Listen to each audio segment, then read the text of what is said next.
अस्सलामु अलैकुम वरहमतुल्लाहि वबरकातुहू। कैसे हैं आप सब लोग? उम्मीद करता हूँ आप सब ठीक से होंगे। आज मैं आपके साथ एक टॉपिक के बारे में डिस्कस करना चाहता हूँ, जो कि रिसेंटली अभी न्यूज़ में भी था और काफ़ी इम्पोर्टेंट भी है। और टॉपिक का नाम है national level multi state cooperative societies. तो अभी जो cabinet committee on economic affairs होती है, उसने एक प्रपोज़ल को अप्रूव किया है कि 3 national level multi state cooperative societies को एस्टेब्लिश किया जाएगा। तो क्यों इन 3 national level multi state cooperative societies को क्यों एस्टेब्लिश किया जाएगा? क्यों इस प्रपोज़ल को cabinet committee on economic affairs जो है, इसने क्यों इस प्रपोज़ल को अप्रूव किया है? तो ये इसलिए किया है कि हम जो हैं प्रमोट करना चाहते हैं जितने भी ऑर्गेनिक प्रोडक्ट्स होते हैं, सीड्स होती हैं और एक्सपोर्ट जो होता है, इन तीन चीज़ों को जो है हम प्रमोट करना चाहते हैं। एक तो ऑर्गेनिक प्रोडक्ट, दूसरा हमारा एक्सपोर्ट और तीसरा हमारा सीड जो है। हम इन 3 चीज़ों को प्रमोट करना चाहते हैं under national level multi state cooperative societies के अंडर जो है हम इन 3 चीज़ों को प्रमोट करना चाहते हैं। इसलिए इन 3 चीज़ों को प्रमोट करने के लिए अलग-अलग से 3 कोऑपरेटिव सोसाइटीज़ जो हैं, cabinet committee on economic affairs ने cabinet committee on economic affairs ने जो है अप्रूवल दिया है कि इन 3 कोऑपरेटिव सोसाइटीज़ को जो है एस्टेब्लिश किया जाएगा। तो उन 3 कोऑपरेटिव सोसाइटीज़ के नाम क्या-क्या हैं? Multi state cooperative export society, national multi state cooperative organic society और national multi state cooperative seed society. तो ये 3 कोऑपरेटिव सोसाइटीज़ जो हैं बनाई जाएंगी। अब ये तीनों सोसाइटीज़ जो हैं, इनको जो रजिस्टर्ड किया जाएगा multi state cooperative societies act 2002, मतलब 2002 में जो है एक सेंट्रल लॉ के तहत जो है इस multi state cooperative societies act को बनाया गया था। और जो नई 3 कोऑपरेटिव सोसाइटीज़ जो बनाई जा रही हैं, national level multi state cooperative societies, इन तीनों सोसाइटीज़ को इस सोसाइटी एक्ट 2002 के अंडर जो है रजिस्टर्ड किया जाएगा।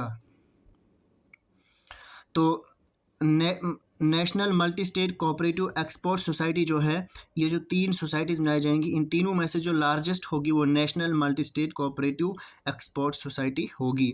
और मेन फोकस क्या रहेगा इसका कि एक्सपोर्ट जो है ज़्यादा से ज़्यादा कोऑपरेटिव सेक्टर के अंदर जो है, देश के अंदर जो है एक्सपोर्ट किया जाएगा।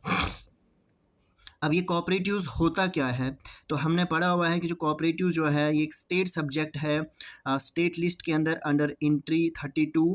और ये हमारे जो हमने पॉलिटी में पढ़ा हुआ है कि हमारा शेड्यूल 7 जो है उसके अंदर 3 सब्जेक्ट्स आते हैं, स्टेट सब्जेक्ट, सेंट्रल सब्जेक्ट या जिसको हम यूनियन सब्जेक्ट भी बोलते हैं, और कॉन्करेंट सब्जेक्ट होता है। तो जो यूनियन लिस्ट होती है उसके अंदर जितनी भी लिस्ट्स होती हैं, उसके अंदर जितनी भी एंट्रीज़ होती है, उन सब के अंदर सेंटर की गवर्नमेंट जो है कानून बनाती है। और जो स्टेट सब्जेक्ट होता है उसके अंदर जितने भी बातें होती हैं, जो भी सब्जेक्ट्स होते हैं, उसके ऊपर जो है स्टेट की गवर्नमेंट जो है कानून बनाएगी। और जो कॉन्करेंट लिस्ट होती है, जिसको हमने ऑस्ट्रेलिया से बारो किया था, तो उसके अंदर जो है दोनों गवर्नमेंट, सेंटर की हो या स्टेट की हो, दोनों मिलके जो है कानून बनाते हैं।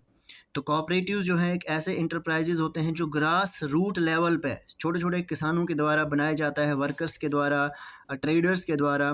किस चीज़ के लिए? कि उन सब का जो है एक कॉमन बेनिफिट होता है और कॉमन उनका कोई गोल भी होता है। तो कोऑपरेटिव जो है ग्रास रूट लेवल पे बनाई जाती हैं, फार्मर्स के द्वारा, वर्कर्स के द्वारा, ट्रेडर्स के द्वारा, क्योंकि उन सब का जो है कॉमन बेनिफिट होता है और उनका गोल भी जो है वो कॉमन होता है। इसलिए जो है कोऑपरेटिव सोसाइटीज़ को बनाया जाता है।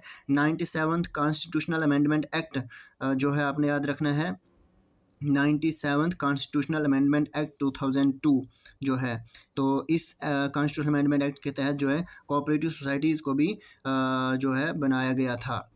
तो जैसे कोऑपरेटिव सोसाइटी के अंदर जो है हमारा एक एक्स अमूल, ठीक है, तो ये भी एक कोऑपरेटिव सोसाइटी है जिसके अंदर कम से कम 30 मिलियन मिल्क के प्रोड्यूसर्स हैं इस कंपनी के अंदर। जो हमारी अमूल कंपनी है मिल्क की, तो ये कोऑपरेटिव सोसाइटी है जिसके अंदर कम से कम 30 मिलियन मिल्क प्रोड्यूसर्स भी हैं। और कोऑपरेटिव्स जो होते हैं ऑलमोस्ट जितने भी सेक्टर हमारे होते हैं, प्राइमरी, सेकेंडरी, टर्शियरी, हर एक को जो है कंट्रीब्यूट करता है। 35% जो है इसमें फर्टिलाइज़र्स का डिस्ट्रीब्यूशन होता है। 30.60% इस यहाँ से शुगर का प्रोडक्शन होता है और 17.50% जो है यहाँ से मार्केटेबल सरप्लस जो है मिल्क का वो भी यहाँ से प्रोड्यूस किया जाता है। इस तरह से और भी बहुत सारी चीज़ें जो हैं हमारे पास कोऑपरेटिव से जो है कंट्रीब्यूट होता है हर सेक्टर में। कम से कम हमारे इंडिया के अंदर जो है 8 लाख रजिस्टर्ड सोसाइटीज़ हैं, कोऑपरेटिव सोसाइटीज़ हैं, और 29 करोड़ कम से कम से ज़्यादा जो है उनके अंदर मेंबर्स भी हैं। स्पेशली जो मार्जिनलाइज्ड और लोअर इनकम ग्रुप्स के लोग जो होते हैं रूरल एरियाज़ में, वही जो है इस कोऑपरेटिव सोसाइटीज़ के अंदर ज़्यादा हमको देखने को मिलते हैं। और मिनिस्ट्री ऑफ कोऑपरेशन जो है एक सेपरेट बनाई गई थी सेंट्रल गवर्नमेंट के द्वारा, ठीक है, जो मल्टी स्टेट कोऑपरेटिव सोसाइटीज़ को डेवलप करेगा।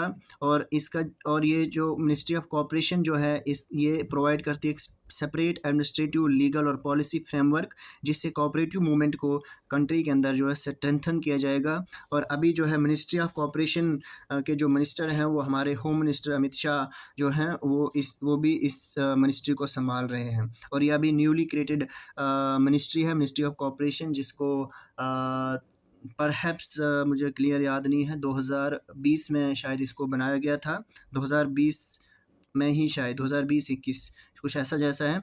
तो बट जो इसको संभाल रहे हैं वो होम मिनिस्टर अमित शाह ही है। और मेंबरशिप इसके अंदर जो है primary to national level cooperative societies include primary societies, district, state and national level federation, multi state cooperative societies and FPOs can become member. मतलब इसमें जो मेंबरशिप जो है कोई भी सोसाइटी का बंदा जो है इसकी मेंबरशिप ले सकता है, चाहे वो डिस्ट्रिक्ट लेवल का हो, स्टेट लेवल का हो, नेशनल लेवल का हो, मल्टी स्टेट कोऑपरेटिव सोसाइटीज़ का ऑलरेडी कोई मेंबर हो, मतलब कोई भी इसका मेंबर बन सकता है। इसके लिए कोई एलिजिबिलिटी या कोई क्राइटेरिया ऐसा नहीं बनाया गया है कि इसकी मेंबरशिप जो है किसको मिल सकती है या किसको नहीं मिल सकती है। तो कोई भी बंदा जो है ग्रास रूट लेवल से लेकर टॉप लेवल तक का जो बंदा होगा वो इसका मेंबर बन सकता है, ठीक है। और जो इसका जो बोर्ड होता है कोऑपरेटिव्स का जो बोर्ड होता है, तो उसके अंदर जो मेंबर्स होते हैं वो इलेक्टेड रिप्रेजेंटेटिव्स होते हैं सोसाइटी के, और उनको इलेक्ट किया जाता है as per it's by laws. जो इसके कानून हैं कैसे मेंबर को इलेक्ट किया जाएगा, तो क्या उसका एज रहता है, क्या उसका क्राइटेरिया रहता है। तो जो इलेक्टेड रिप्रेजेंटेटिव्स होते हैं वो जो है इस कोऑपरेटिव्स बोर्ड जो होता है सोसाइटी का उसको हैंड ओवर करते हैं। आई होप आपको इस टॉपिक के रिगार्डिंग अच्छी तरह से समझ आई होगी। टॉपिक हमारा यही था कि 3 national level multi state cooperative societies को एस्टेब्लिश करने का प्रपोज़ल जो है cabinet committee on economic affairs ने अप्रूव कर लिया है। 3 चीज़ों को प्रमोट करने के लिए, ऑर्गेनिक प्रोडक्ट्स को, सीड्स को और एक्सपोर्ट जो है हमारे देश का, इन तीनों चीज़ों को प्रमोट करने के लिए 3 अलग अलग से national level multi state cooperative societies को एस्टेब्लिश करने का प्रपोज़ल अप्रूव किया गया है। तो ये थी पूरी की पूरी न्यूज़। वीडियो अगर अच्छी लगती है लाइक करें, शेयर करें, कमेंट करें और चैनल को सब्सक्राइब करें। मिलते हैं किसी और नई वीडियो के साथ, तब तक के लिए खुदा हाफिज़।